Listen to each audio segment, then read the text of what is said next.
Allahumma salli wa sallim ala sayyidina Muhammadin miftahil bi rahmatillah adada ma fi ilmillah salatu wassalamu daimani bidawamil mulkillah wa ala alihi washabihi. Anak-anakku yang soleh dan juga cerdas, apa kabar hari ini? Semoga selalu sehat-sehat ya semuanya. Mudah-mudahan kita semua diberikan kesehatan oleh Allah, diberikan kepahaman ilmu di dalam memahami setiap ilmu yang akan kita pelajari. Baik anak-anakku yang soleh dan juga cerdas, pada hari ini kita akan sama-sama mempelajari tentang pembelajaran yang baru, melanjutkan pembelajaran pendidikan agama Islam minggu lalu, yaitu untuk sekarang adalah pelajaran yang ketiga tentang cita-citaku menjadi anak yang soleh. Di buku paket bisa dibuka di halaman yang ke-22. Anak-anakku yang soleh dan juga cerdas, tujuan pembelajaran kita pada hari ini adalah yang pertama, memahami makna daripada anak yang soleh. Kemudian juga kita setelah selesai memahami makna, kita mampu menunjukkan perilaku daripada anak yang soleh itu sendiri. Anak-anak yang soleh dan juga cerdas, nah sebelum kita masuk nih kepada pembelajaran, Bapak mau tanya dulu nih, apakah kalian mempunyai cita-cita? Sepertinya banyak ya dari kita yang mempunyai cita-cita. Apa sih cita-cita itu? Apakah kita harus harus mempunyai cita-cita itu? Oke, nah pada hari ini Bapak akan mencoba untuk menjawab pertanyaan yang ada di depan ini. Anak-anakku yang soleh dan juga cerdas, setiap orang pasti harus memiliki yang namanya cita-cita. Ada yang ingin menjadi dokter, ada yang menjadi insinyur, ada ya pula yang ingin menjadi pilot. Apa sih cita-cita itu? Cita-cita itu adalah keinginan atau kehendak yang selalu ada dalam pikiran kita, dan kita berusaha dengan sungguh-sungguh untuk mencapainya cita-cita tersebut. Kemudian anak-anakku yang soleh dan juga cerdas, semua orang mempunyai cita-cita, tapi kita selaku umat muslim harus didasari dengan kata soleh. Artinya cita-cita tersebut haruslah kita dasari dengan yang baik. Soleh itu apa sih? Soleh itu adalah baik. Dan ciri anak yang soleh adalah taat kepada Allah Subhanahu wa Ta'ala, jujur, hormat, dan patuh terhadap orang tua serta menghargai sesama. Jadi kita semua harus mempunyai cita-cita. Cita-cita kita harus yang soleh. Kalau menjadi dokter, jadilah dokter yang soleh. Kalau jadi seorang insinyur, jadilah insinyur yang soleh. Dan kalau menjadi seorang pilot, jadilah pilot yang soleh. Karena pada hakikatnya ciri anak yang soleh itu adalah taat kepada Allah Subhanahu wa Ta'ala, jujur, hormat, dan patuh terhadap orang tua serta menghargai sesama. Jadi apapun cita-cita kalian harus diterapkan ciri daripada kesolehan itu sendiri. Baik, anak-anakku yang soleh dan juga cerdas, pada kesempatan ini kita akan memperdalam ciri daripada anak yang soleh ya. Tadi ciri yang pertama adalah orangnya jujur. Orang jujur itu disayang oleh Allah Subhanahu wa Ta'ala. Bahkan Allah Subhanahu wa Ta'ala mengedepankan orang yang jujur. Nabi Muhammad SAW terkenal dengan kejujurannya, sehingga mendapatkan gelar Al-Amin. Jujur kepada Allah Subhanahu wa Ta'ala, ciri-cirinya selalu mentaati perintah Allah Subhanahu wa Ta'ala dimanapun dan kapanpun dia berada. Jadi kita harus selalu jujur dalam setiap waktu kepada Allah Subhanahu wa Ta'ala ya.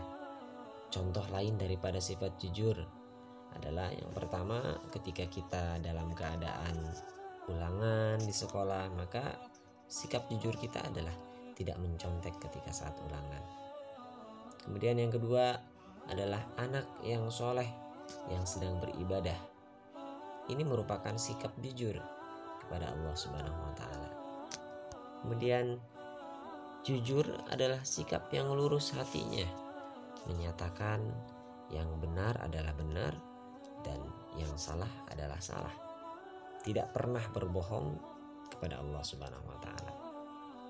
Nah, kejujuran itu ada 3. Yang pertama, kejujuran terhadap Allah. kejujuran terhadap diri sendiri, kejujuran terhadap orang lain.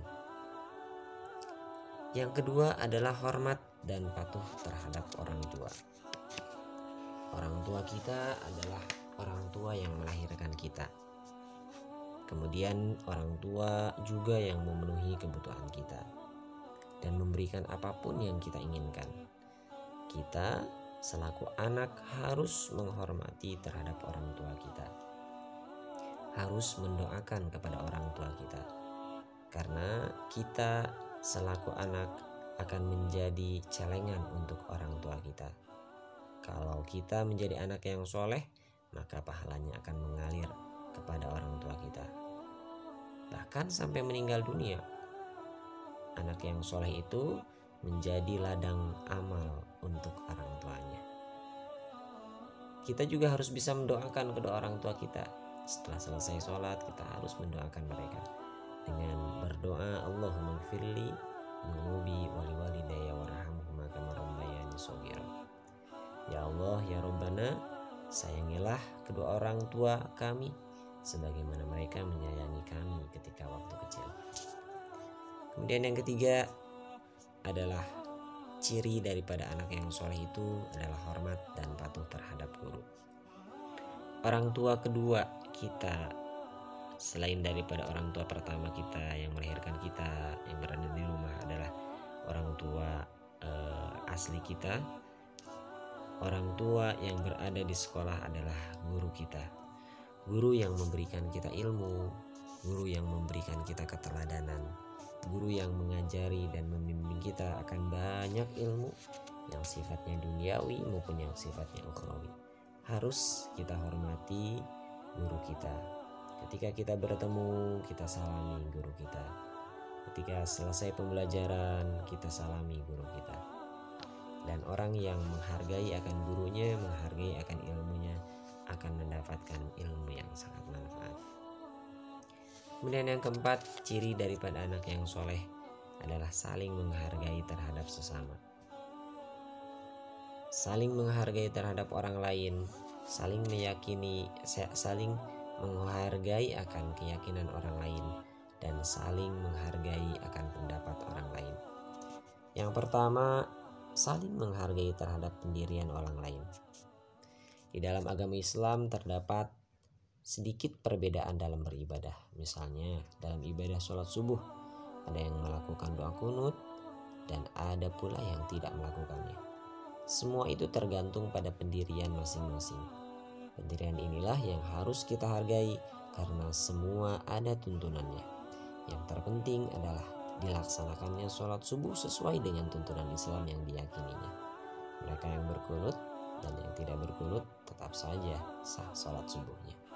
Tapi kita selaku Asy'ariyah ataupun warga Nahdien, kita berusaha untuk melaksanakan kunut ya. Kemudian yang kedua, menghargai keyakinan orang lain. Contoh misalkan ada seseorang yang bertempat tinggal di lingkungan dengan warga selain Islam. Contoh misalkan beragama Kristen.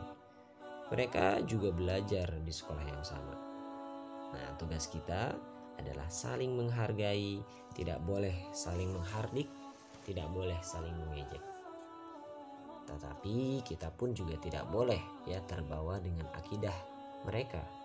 Kita mempunyai akidah umat Islam ya, mempunyai akidah yang benar, maka kita harus kuat dengan akidah kita dan tidak tergoyahkan dengan akidah yang lainnya. Kemudian yang ketiga adalah menghargai pendapat orang lain. Ketika ada teman kita yang ditunjuk untuk menjadi seorang ketua kelompok di kelas, maka tugas kita adalah patuh terhadap ketua kelompok kita. Kalaupun ada teman kita yang berbeda pendapat dengan kita, maka kita harus menghargainya. Tidak boleh saling menghardik, bahkan mencacinya. Dan orang seperti itu termasuk ke dalam ciri-ciri orang yang soleh. Nah, anak-anakku yang soleh dan juga cerdas, maka dari itu kita harus memiliki sifat jujur, sayang, dan hormat terhadap sesama. Hormat terhadap guru, hormat terhadap orang tua kita, dan juga sayang, patuh, taat kepada mereka. Dan yang terakhir adalah menghargai pendapat orang lain. Mudah-mudahan kita semua menjadi anak-anak yang soleh dan juga cerdas, yang mempunyai cita-cita yang luhur dibarengi dengan kesolehannya. Amin ya Allah ya Rabbal Alamin. Terima kasih atas perhatiannya anak-anak. Semoga kita semua diberikan oleh Allah ilmu yang manfaat, dan juga mudah-mudahan Allah Subhanahu wa taala terus membimbing kita berada dalam akidahnya. Oke, terima kasih anak-anakku yang soleh dan juga cerdas. Mohon maaf apabila banyak kekurangan. Wallahumma fiq. Wassalamualaikum warahmatullahi wabarakatuh.